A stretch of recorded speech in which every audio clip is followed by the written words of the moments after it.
So look at Anthony Ryder from South Lyon, Michigan, recently selected as the Lions 2020 Fan of the Year. He has a passion about sports broadcasting. With the 112th selection in the 2021 NFL Draft, the Detroit Lions select Amon-Ra St. Brown, wide receiver, USC. One pride, baby! Yeah!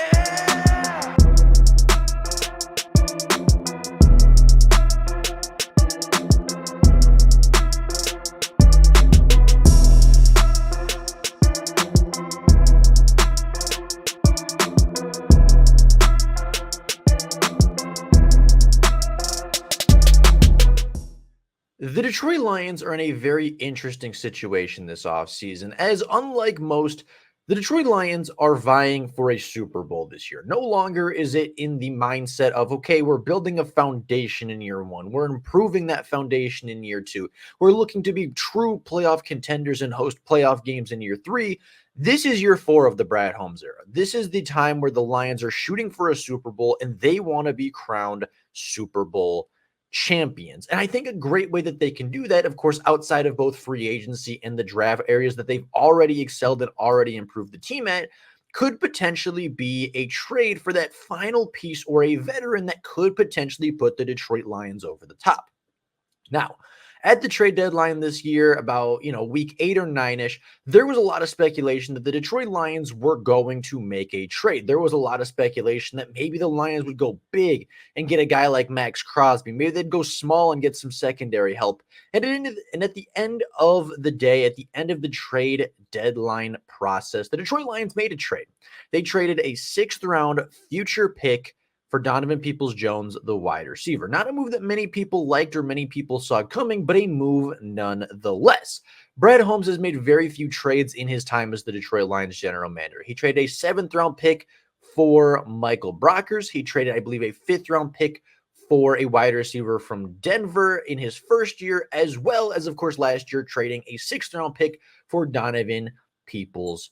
Brad Holmes is not going to give away massive or high draft capital in order to bring in any player, especially if that player has a high price tag associated with it. But he does have the ammo to go out and get a star. He does have the opportunity to go out and get a veteran, and I think I've identified a really good fit for the Detroit Lions as well as a great value for the Detroit Lions this offseason that Brad Holmes could potentially be trading for in a trade that makes sense for both sides. Now, before we get into the actual trade and the actual player, these are the picks that Brad Holmes currently has to work with. Brad Holmes goes into the draft with 7 picks overall. He has 4 picks within the top 3 rounds, does not have a 4th-round pick, but does have that extra 3 from Minnesota, leaving him at a total of 7 picks on the draft, as well as having a full draft of picks next year with the additional 4th-round pick from the DeAndre Swift trade. So with that being said, they have the ammo. They have about $60 million in active cap space to spend this year, which means they have the cap space to make a big move. They have the draft capital to make a big trade. So I think the perfect trade candidate for the Detroit Lions could potentially be Joey Bosa. Joey Bosa has 67 career sacks through 7 seasons in the NFL. He has 4 seasons of 10-plus sacks, that being 50% of the seasons he has played. He's been to 4 Pro Bowls, was the Defensive Rookie of the Year. And last year, in just 8 games, technically 9, but he only played a couple snaps in that last game. So really, in 8 full games of play, Joey Bosa had 6.5 sacks. Now, Joey Bosa has been a very hit-or-miss player over his career. There have been seasons where Joey Bosa has 10, 11, 12.5 sacks, and there have been seasons where Joey Bosa has 6, 7, 2.5 sacks on a year where he was injured for most of it.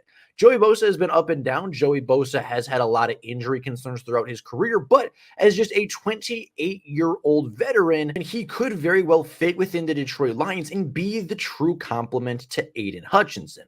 Now, going a little bit more in depth of this trade and why it makes sense for both sides, Joey Bosa's cap hit this year for the Chargers is $36 million. It is the 2nd highest cap hit on the entire team. And if they offload him and they trade him after the June 1st deadline, they would take on a $14 million dead cap hit. But they would save $22 million. Now, you might be asking, okay, why would they want to save that 22 so much? The Chargers are currently $26 million over the cap, meaning with this one single move, they can almost single-handedly put themselves back in the green. Obviously, a couple million still under, but going from about 27 million under to about 5 million under is a massive move for the Chargers that would allow them to have more flexibility in free agency, as well as potentially fix the salary cap issues with a couple other moves, potentially a Keenan Allen, a Mike Williams, or a Khalil Mack trade as well on the horizon. Now, the Detroit Lions would end up paying Joey Bosa, again, that $22 million for the rest of his salary cap. And then through 2025, they would pay him $32.9 million as a hit against the cap, which is a very, very large cap hit. But the Detroit Lions, again, have a lot of cap space. They have roughly $60 million to spend in cap. So they can afford the 22 this year, and they have a ton of cap space. I believe they have well over $100 million going in to next offseason, the 2025 offseason. So they can afford it. They can absolutely get it done for a 2-year window with a lot of rookies still under contract, with a lot of youth still on this roster and a lot of cap space available.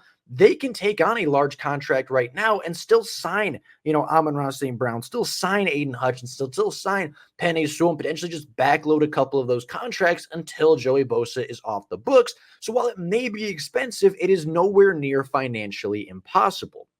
Now, the Chargers have minus 25 million. The Lions have 57 million. So the money will work out.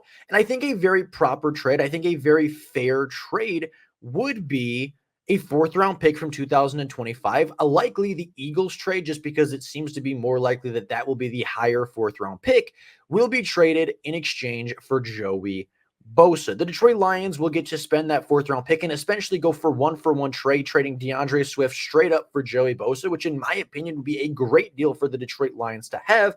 And again, it would solidify the Detroit Lions defensive line.